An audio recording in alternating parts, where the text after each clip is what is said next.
मिल गई माँ। रितेश की माँ जानकी देवी उससे बहुत प्यार करती थी। रितेश भी अपनी माँ को बहुत मानता था। स्कूल से जैसे ही वे घर आता, माँ के गले लिपटकर उसे ढेर सारा प्यार करता था।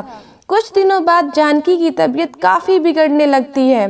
डॉक्टरों ने बताया कि उसे कैंसर है। अभी रितेश चौथी कक्षा का एग्ज़ाम दे रहा था। एक दिन स्कूल से जब वह घर लौटा तो उसकी माँ बाहर लॉन में गहरी नींद में सो रही थी। ढेर सारे लोग वहां जमा थे। रितेश माँ को जगाने की बहुत कोशिश करता रहा, मगर अब भला वो कहाँ जागने वाली थी।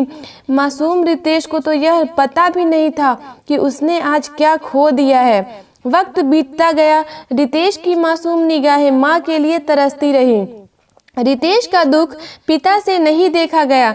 पिता ने रितेश की माँ की कमी को दूर करने के लिए दूसरी शादी करने की सोची।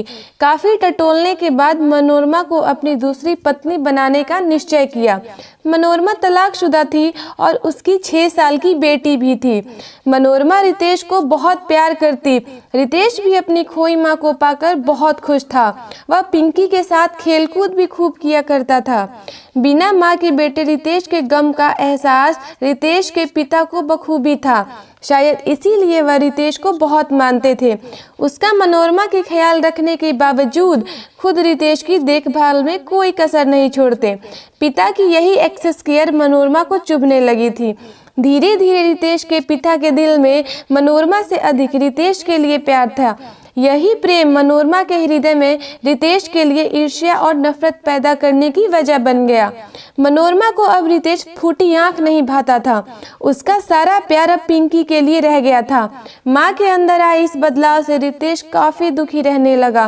पिता के ना रहने पर मनोरमा रितेश को पिंकी के साथ खेलने भी नहीं देती थी। रितेश फिर भी मनोरमा को अपनी माँ ही समझता था। वो उसके लाख झटकने पर भी उसके पल्लू से ही बंद कर रहने का प्रयास करता था।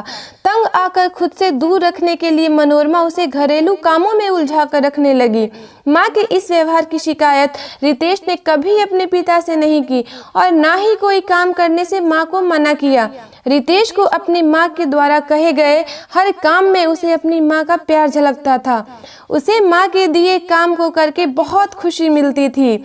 मनोरमा रितेश के इस ढीठ रवैये से मन ही मन और गुस्साती थी। एक दिन रितेश के पिता को ऑफिस के कामों से 1 हफ्ते के लिए शहर से बाहर जाना पड़ा। मनोरमा बस इसी मौके के इंतजार कर रही थी। मनोरमा ने रितेश को स्कूल ना भेजकर उससे घर के सारे काम करवाए, मगर रितेश खुशी खुशी माँ का कहना मानता रहा। काम खत्म करके रितेश माँ के पास बैठकर टीवी देखने लगा। मनोरमा उसे पास देकर अंदर ही अंदर जल भुन गई। उसे रितेश को दूर भगाने का जब कोई रास्ता नहीं सूझा तो उसने रितेश का हाथ पकड़कर आंगन के पास ले गई। थोड़ी ही देर में उसको अपने सारे कपड़े लाकर रितेश से धुलने को कहा। थका हारा रितेश, जिसने पूरे दिन कुछ नहीं खाया था, माँ के बताए काम को मन लगा कर करने लगा। जैसे ही उसने सारे कपड़े धुलकर टब में रखे, मनोरमा ने सारे कपड़े फिर से फर्श पर बिखेर दिए और रितेश को धुलने को कहा। भूखा प्यासा रितेश पूरी लगन से माँ के आदेश का पालन करता रहा। ये सिलसिला यूं ही चलता रहा। धीरे धीरे शाम और शाम से रात हो गई। कपड़े धुलते धुलते आधी रात के बाद न जाने कब रितेश को नींद आ गई। सुबह मनोरमा ने रितेश का कान ऐंठकर उसे नींद से जगाया। मनोरमा ने रितेश से कहा, मैंने तुमको ये कपड़े धोने को कहा था और तुम आराम से सो रहे हो। रितेश, नहीं माँ, बस आंख लग गई थी, बस अभी धुल देता हूँ। मनोरमा मन ही मन सोचने लगी, ये किस मिट्टी का बना है। जानकी ने इसे क्या खिला पिला कर बड़ा किया है। मेरे इतना परेशान करने पर भी यह मुझसे ज़रा भी नाराज़ नहीं है। माँ को परेशान देखकर रितेश कपड़े धोते हुए मनोरमा से पूछा, क्या हुआ माँ, तुम क्या सोच रही हो। मनोरमा ने आखिरकार रितेश से पूछ ही लिया, रितेश, मैं तुमसे वही कपड़े बार बार धुलवाती हूँ पर फिर भी तुम्हें ज़रा भी गुस्सा नहीं आया, क्यों। रितेश, माँ, तुम्हारे कपड़ों में भी मुझे तुम ही दिखाई देती हो, फिर मुझे ये काम करने में गुस्सा कैसे आ सकता है, बोलो माँ। अपने लिए रितेश के मन में इतना प्यार जानकर मनोरमा का गला भर आया। उसने रितेश के हाथों से कपड़े फेंक उसे अपने गोद में उठा लिया। इस कहानी से यही शिक्षा मिलती है दोस्तों, अक्सर रिश्ते छोटी बड़ी गलतफहमियों से टूट के बिखर जाते हैं। उन्हें जोड़े रखने की हमारी एक सच्ची कोशिश हमेशा रंग लाती है।